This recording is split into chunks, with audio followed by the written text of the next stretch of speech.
All right, and we are back here on the GSMC Baseball Podcast. And for the third part of the show, we'll just talk about the recent signings and trades since we last did a show. So obviously, I wanted to get into um, Clayton Kershaw because there was speculation on whether he was going to come back or not. Um, there was talk about him retiring. He did have off-season shoulder surgery. Um, it was up in the air on whether he was going to come back or not. But he did come back. He is coming back. He is going to miss part of the uh, 2024 season. He's going to miss the start of the 2024 season. Um, the Dodgers. You look at what they've done in this offseason. The rotation is loaded. With Yamamoto again, Yamamoto hasn't pitched in the majors, so we got to see how that translates. But from what everybody's saying, it's going to pan out. So you have him. You traded for Tyler Glasnow from the Rays. You signed James Paxton to be a back of the rotation guy. We'll see what happens with Walker Buehler coming back from Tommy John surgery. The Dodgers made a lot of moves. Obviously they're not going to have Ohtani in the rotation, but again, they got him in the lineup. But I think from what the Dodgers did, I feel like Clayton Kershaw definitely maybe had that itch, like, oh, I got to come back. This team is loaded. I can't retire now. And the good thing is for him is he's not going to be looked at to be the number one guy. Like he doesn't have to do that. Now, Clayton, and he still had a good season last year. Kershaw's getting older, but still putting up solid numbers. His numbers from last year, so he went 13-5, 2.46 ERA in 24 starts. How many strikeouts? 137 strikeouts. So yeah, the strikeouts have dipped. You go back to between 2011 to 2015. 2015 he had 301 strikeouts. Listen, the guy is unbelievable. First ballot Hall of Famer. 2014 he went 21-3, 21-5 in 2011, 18-4 in 2017. What a career he's had. And again, last year, still pitching well, still pitching to a sub-3 ERA. And again, I know the playoff start against the Diamondbacks was bad. The Dodgers getting swept. I don't think anybody expected that, especially to the Diamondbacks. But also, the Diamondbacks kind of getting disrespected a little bit, at least from watching the Michael Kay show. Kind of just seems like the Diamondbacks got dismissed a little bit. At least when I was watching, I think it was yesterday. It was like, because they were talking about the World Series, and it's like, it's like, I don't know. The way it came off is it's like they weren't really giving them credit. And again, this is coming from me, and I kept picking against them. I did pick them to move on against the Brewers, but they just kept proving people wrong. They beat the Dodgers, they beat the Phillies, and again, they just kind of ran into the Texas Rangers, and they lost the series. But the fact that they were able to make it after only winning, what was it, 84 games in the regular season, it's unbelievable. But back to the original point, with Kershaw, him coming back, again, this team is loaded, and he's not going to be asked to be the guy. You have other guys around you where you could be looked at as like the number 3 starter. If Yamamoto pans out and he ends up being what we all expect, or what a lot of people expect, and then you have Glasnow and Walker Buehler being back too. Listen, Kershaw's just got to be middle of the rotation guy. Not saying that that's who he is over the course of his career. It's just now at this point, you're not going to be. There's going to be a lot less pressure if everything pans out with their rotation. So to kind of go through some of the other signings as well. Carlos Santana signed with the Twins. He signed a 1-year contract. So he hit. So this was. Oh wait. Yeah, so 23 home runs, 86 RBIs last season, a 747 OPS between the Pirates and the Brewers in 2023. Still productive at bat, or productive bat at his age. So not a bad signing, I would say, for the Twins. You also got the Rays signing of the Astros reliever Phil Maton. Last year, he pitched to a 3.84 ERA and 1.25. Oh, wait, that was in 2022. From what I'm reading, so yeah, 3.84 ERA and a 1.25 WHIP in 2022 with a 3 ERA and a 1.12 ERA. This past okay, all right, yeah. So 3.84 ERA in 2022 and a 3 ERA in 2023. Okay, the way I read that was weird, but or at least how they worded it was kind of strange. But yeah. So the Rays add him to their rotation again. The Astros, some of their relief pitchers were free agents, and teams were picking them up. Like I said, the Yankees, they acquired Caleb Ferguson from the Dodgers, the second left-handed pitcher that they acquired here in the offseason. We talked about Kershaw. Also, the Seattle Mariners did make a move. They signed, they traded for Jorge Polanco.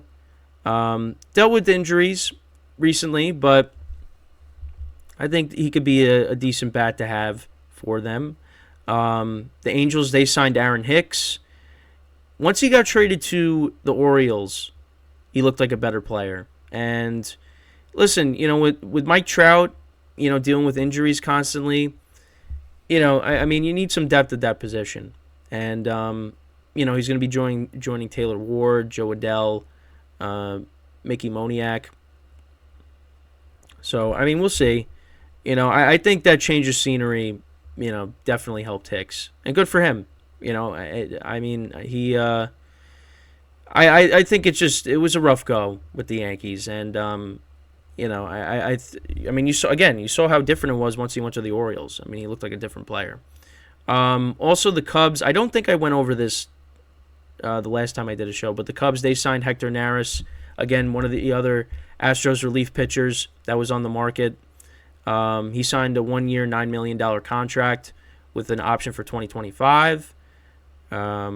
Posted a 1.71 ERA and a 1.05 WHIP across 71 appearances. So Cubs are getting a really good relief pitcher there. One concern is his age. He's 34.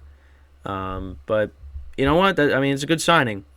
Adam Frazier, like I said before, the Royals signed him to a 1-year contract. 13 home runs last year.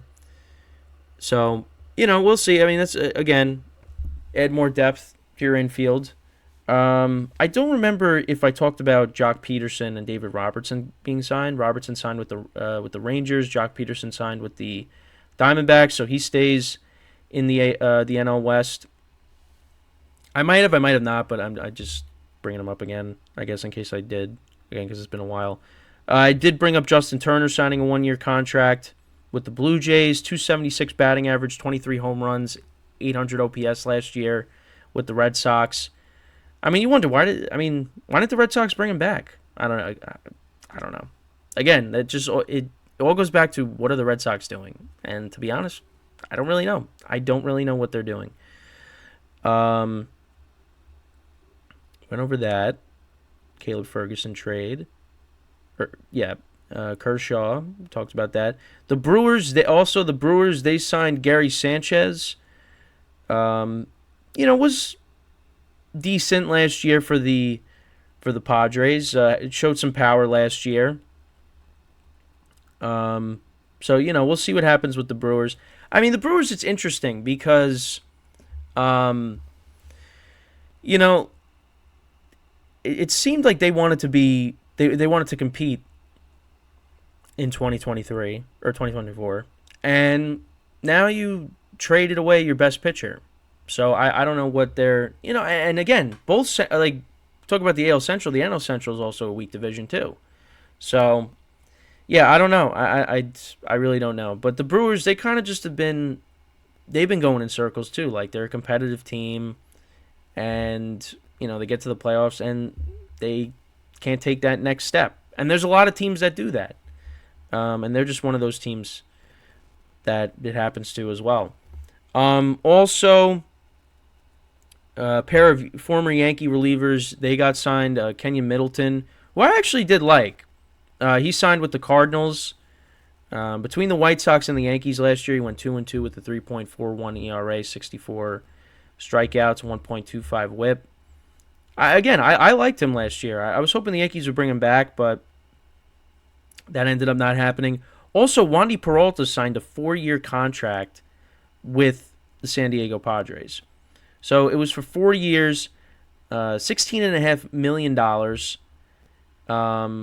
annual salary of $4,125,000. Yeah, I thought that was interesting, especially at his age. Yeah, the Padres, they had another Yankee reliever. They got them from the Juan Soto trade, Michael King. We'll see what they do with Johnny Brito and Randy Vasquez, but yeah, I was kind of surprised by that because again, that was another pitcher that I was hoping the Yankees were going to bring back, and I mean he signed that contract. I was fine with it. I was fine with the Yankees not doing that, but again, he was a solid lefty. Again, walked a lot of guys, but the Padres are getting a decent reliever. I just don't know for that contract why you would do that, but that's what they decided to do. But I think that's pretty much it. I don't think I'm missing anybody else. I think those are all the recent signings that I didn't or that I wanted to go over. But yeah, and the other thing too is everybody, baseball starts this month. It starts this month. We got a couple of weeks, and I think in exactly 2 weeks is the first spring training game, if I'm not mistaken. Actually, no. It's February 22nd is the first spring training game, and that is between the Dodgers and the Padres. So we got baseball this month. That long off season is coming to an end, and we will finally have some baseball, even though it's spring training and it's all about guys trying to make the team. And obviously starters getting their reps, getting themselves in game shape for the regular season. So we still have some time to go before we get to the regular season, but baseball does start this month. I'm excited, because football is going to hand the baton off to baseball. And then obviously, you got the hockey playoffs and the NBA playoffs coming up in a couple of months. You got March Madness starting next month. So there's a lot going on. There is going to be a lot going on. And baseball will be right there. And then before you know it, it's just going to be baseball over the summer. So, yeah. And just reminding you guys again that at 10:30 a.m. Eastern Time, I will be streaming the football podcast, and I'll be previewing the Super Bowl. So we finally made it to that. So make sure to tune in for it. But yeah, I again, like I said, baseball starts this month. The wait is almost over. But we still got some free agents that have to find the new home. And when we come back from our final break of the show, we will talk about the latest hot stove news. So, what's the status on some of these free agents? Because again, I said earlier in the show, Jordan Montgomery could be making a decision soon on where he's going to potentially go. We still got Cody Bellinger out there, Matt Chapman, Blake Snell. There are still some big free agents out there.